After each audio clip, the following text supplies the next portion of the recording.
Olá, tudo bem? Eu sou o professor Vini, sou professor de História e estou aqui para te fazer duas perguntas. Tu conhece a Revolta da Degola, onde centenas de pessoas perderam a sua cabeça na mão dos seus inimigos? A segunda pergunta que eu tenho para te fazer é o seguinte: tu já foi num CTG, Centro de Tradições Gaúchas, onde os gaúchos se vestem de peão, as moças se vestem de prenda?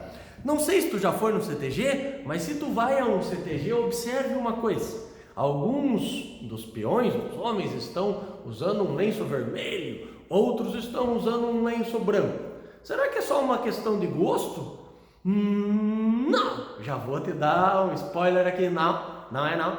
Isso tem uma identificação com o passado do Rio Grande do Sul, porque os antepassados dos gaúchos, eles possivelmente se enfrentaram num duelo. Que duelo? A Revolução Federalista. Professor, a Revolução Federalista é a mesma coisa que a Revolução Farroupilha? Não é a mesma coisa que a Guerra dos Farrapos. A Guerra dos Farrapos é uma guerra do Rio Grande do Sul contra o Brasil. É uma guerra que envolve a questão do imposto sobre o charque. E aí o Rio Grande do Sul resolve proclamar uma república e se separa do Brasil. Aqui a questão não é essa. Aqui nós temos alguns personagens em lados opostos do próprio Rio Grande do Sul. Então a ideia é a seguinte: vou te apresentar os primeiros personagens. Júlio de Castilhos é o nosso primeiro personagem. O nosso segundo personagem, Gaspar Silveira Martins. Bueno, qual é que é a questão aqui? Júlio de Castilhos é o governador do Rio Grande do Sul. Vamos anotar aqui as atribuições dele. Governador do Rio Grande do Sul. Qual é o partido do Júlio de Castilhos? É o PRR, Partido Republicano Rio-Grandense. Então vamos anotar aqui que eles são os republicanos. Muito bem. Vamos lá para o Gaspar Silveira Martins. O que o Gaspar Silveira Martins é? Oposição. Ele é contra o governador do estado. O que o Gaspar Silveira Martins é? Ele faz parte do Partido Federalista do Rio Grande do Sul. Então, se nós temos aqui deste lado, veja bem, os republicanos, do outro lado nós temos os federalistas. Muito bem. Por que o conflito entre eles começou? O conflito começou quando Júlio de Castilhos resolveu implementar aqui no Rio Grande do Sul uma nova Constituição. Veja bem, não é uma Constituição federal, é uma Constituição estadual. Essa nova Constituição que ele resolveu implementar aqui no Rio Grande do Sul era uma Constituição que tinha como base as ideias do positivismo. O que é o positivismo? Positivismo, bem resumidamente, depois tu dá uma procurada nisso aí melhor, é uma filosofia presente, uma forma de pensar, né? Porque ela influencia a filosofia, a sociologia, a pedagogia, influencia as ciências humanas como um todo no século XIX. É feita por um francês chamado Auguste Comte. E aqui no Brasil ela vai ser incorporada por militares, por defensores da República, logo no período da proclamação da República, né? No fim do Império e início da República. E o positivismo ele vai estar muito presente na nossa história. Por quê? Porque o positivismo aqui no Brasil ele está na nossa bandeira. O lema ordem e progresso é um lema positivista. Muito bem. Aí o que acontece? Essa Constituição com ideais positivistas, ela daria ao nosso amigo Júlio de Castilhos amplos poderes. Então nós teríamos um amplo poder dado ao executivo. O executivo estadual, ou seja, o Júlio de Castilhos, ia concentrar o poder na mão dele. O que vai acontecer? O Partido Federalista, o Gaspar Silveira Martins, vai se opor a isso. E aí o que nós temos? Nós temos algumas pessoas que vão se somar ao Gaspar Silveira Martins contra o Júlio de Castilhos. Quem são as pessoas que vão se somar ao Gaspar Silveira Martins? Gumercindo Saraiva e Joca Tavares.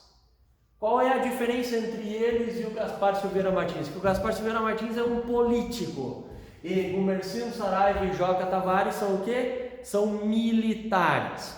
E aí tu já vai ver que o negócio vai engrossar. Por quê? Porque Gumercindo Saraiva e Joca Tavares organizam uma resistência. Eles resolvem declarar guerra ao Júlio de Castilhos, declarar guerra ao governador do estado e depor ele. Só que isso não é uma tarefa tão fácil. Por quê? Porque o Júlio de Castilhos tem também um amigo muito forte.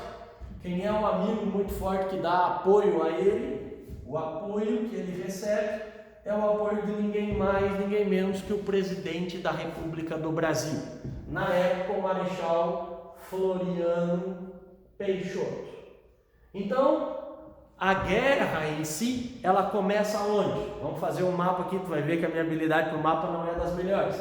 Mas a ideia é apenas te mostrar figurativamente um pouco sobre Rio Grande do Sul, Santa Catarina e o estado do Paraná. O que nós temos aqui? O início do conflito todo, ele se dá aonde?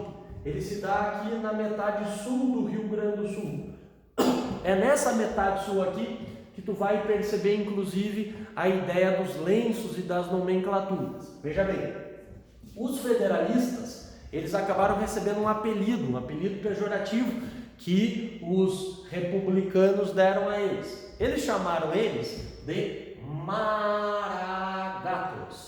Essa ideia de maragatos, ela vem de uma influência que uruguaios, que descendentes de espanhóis teriam, e tu sabe que o Uruguai faz fronteira com o Rio Grande do Sul e há uma proximidade entre as culturas locais. Bueno, o que vai acontecer? Esses maragatos, eles eram considerados mercenários na Espanha, né? Esse nome maragatos. Só que quando os republicanos chamaram eles de maragatos, o pessoal achou que não ia gostar do nome, os maragatos, os federalistas não iam gostar. E os federalistas gostaram e passaram a adotar o nome mesmo, e o nome pegou, e eles aí ficaram conhecidos também como maragatos. Muito bem. O detalhe é que essa influência uruguaia também veio a partir do Partido Colorado, lá do Uruguai. Partido Colorado significa que eles tinham uma identificação com uma cor. Qual é a cor? O vermelho. Então, quando a gente falar em federalistas, estamos falando de maragatos, estamos falando de indivíduos que, para se diferenciar dos republicanos, começam a usar um lenço de cor vermelho. Também. E os republicanos? Os republicanos, por sua vez, passam a ser chamados de quê? Eles passam a ser chamados de pica-paus. Por que pica-paus? Porque o seu uniforme tinha listras brancas, tinha um chapéu pontiagudo que lembrava um bico e atrás do chapéu penugens. Então, os maragatos também, tentando fazer uma chacota aí com os republicanos, passaram a dizer que eles eram parecidos com uma ave típica aqui do sul, chamada então de pica-paus.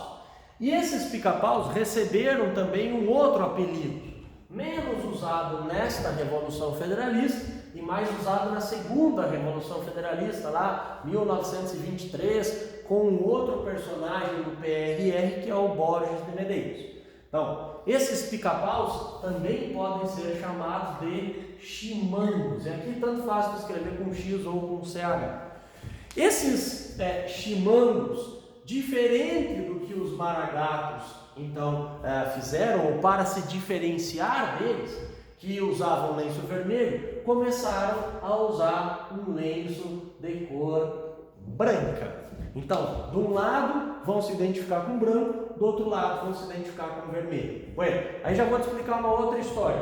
No momento que esses dois personagens vão entrar em conflito, vai ser muito comum a prática da degola. A ideia é de cortar o pescoço de orelha a orelha, de decapitar o prisioneiro. Qual era a justificativa? Que eles não poderiam ter sustentar, dar a alimentação, fazer o transporte, a logística toda desses prisioneiros. Claro que leva-se em conta aqui a ideia da animosidade, do ódio presente já em gerações políticas opostas. Muito bem, mas por isso então, por causa da ideia do pescoço, é que eles vão ser chamados, ou essa revolta vai ser chamada também de a revolta da Degola. Muito bem, mas vamos lá para o mapa para te entender algumas coisas importantes sobre Santa Catarina e Paraná. Se tu tá de olho aí em vestibular, tu pode ficar ligado com uma coisa. Isso aqui, Rio Grande do Sul, então Universidade Federal do Rio Grande do Sul. Mas a gente tem também algumas coisas na UFSC e na Federal do Paraná. O que o Paraná tem a ver com isso aqui? Vamos entender. A ideia é muito simples. Os maragatos têm um controle sobre o sul do estado, mas aí eles resolvem subir, né? Eles resolvem subir aqui, força de expressão, resolvem vir ao norte do estado. Aqui eles participam de uma batalha no norte do Rio Grande do Sul. Essa batalha vai receber o nome de a Batalha do Pulador, porque fica próximo a uma cidade chamada Passo Fundo, né? E ali na localidade do Pulador vai ocorrer um primeiro grande conflito aqui no norte do estado. Mas os maragatos, a partir desse avanço, que é um avanço que tem relativo sucesso, eles criam um outro projeto. Qual é o projeto deles? É derrubar o presidente do Brasil, é derrubar o governo federal. Então, eles projetam ir até o Rio de Janeiro. Esse era o objetivo deles. Então, eles vão sair aqui do Rio Grande do Sul com destino ao Rio de Janeiro. Só que lá no Paraná, eles vão encontrar uma resistência. A resistência vai se dar numa cidade que fica relativamente perto, 50 quilômetros mais ou menos, de Curitiba. O que vai acontecer lá? Lá na Lapa, vamos fazer de verde aqui para tu identificar como se fosse uma resistência dos pica-paus, dos chimangos. Nós vamos ter um coronel, né, que depois vai ser promovido, depois da sua morte, a general. O general Gomes Carneiro. O general Gomes Carneiro é um general leal às pretensões aí do presidente Floriano Peixoto. Ele é um militar, né, do Exército Brasileiro, resolve defender o Exército e o governo federal. Então o Gomes Carneiro organiza a resistência lá na cidade da Lapa, com inclusive participação de civis da população local. E ele resiste por quase 30 dias ao ataque dos maragatos, ao ataque dos federalistas. Isso dá tempo para as tropas federais lá no Rio de Janeiro se rearmarem, se reequiparem, estudarem o inimigo e avançarem sobre eles. Portanto, o episódio do chamado Cerco à Lapa é fundamental aqui para que os federalistas não ganhem essa guerra. Por isso que o general Gomes Carneiro, lá na cidade de Lapa, está enterrado no Panteão dos Heróis da cidade, e inclusive é muito bonito. O dia que tu puder, tu passa lá, tem até a casa dele, o local onde ele acabou falecendo e tudo mais, na cama, né, onde ele acabou entrando em óbito. E lá, então, o corpo dele é sagrado, porque afinal ele foi mesmo um herói da defesa da República, da defesa da ordem estabelecida no Brasil daquela época. Muito bem, mas aí vem um segundo momento. Qual é o segundo momento? O segundo momento é que, derrotados desse projeto de ir ao Rio de Janeiro, os rebeldes vão se aproximar de Santa Catarina. Especialmente que ali em Santa Catarina está ocorrendo um desdobramento de uma outra revolta. Qual é a revolta que está se desdobrando e que está ali, ó, na ilha de Santa Catarina? Vamos lembrar que a ilha de Santa Catarina era chamada de Desterro. O que está acontecendo ali na ilha do Desterro? O que está acontecendo ali em Santa Catarina? Está acontecendo que ali nós temos boa parte da Marinha do Brasil. A Marinha do Brasil, desde a proclamação da República, ela está descontente com esse novo regime. Primeiro porque é o Exército que está governando, não a Marinha. E segundo porque boa parte deles eram defensores da monarquia, do imperador, do retorno à monarquia. Então, descontentes com o governo do Exército, eles vão bater de frente contra o presidente Floriano Peixoto, bateram também contra o Deodoro, lá no Rio de Janeiro, e aí lá eles não obtêm sucesso, eles resolvem vir para o sul. Para onde?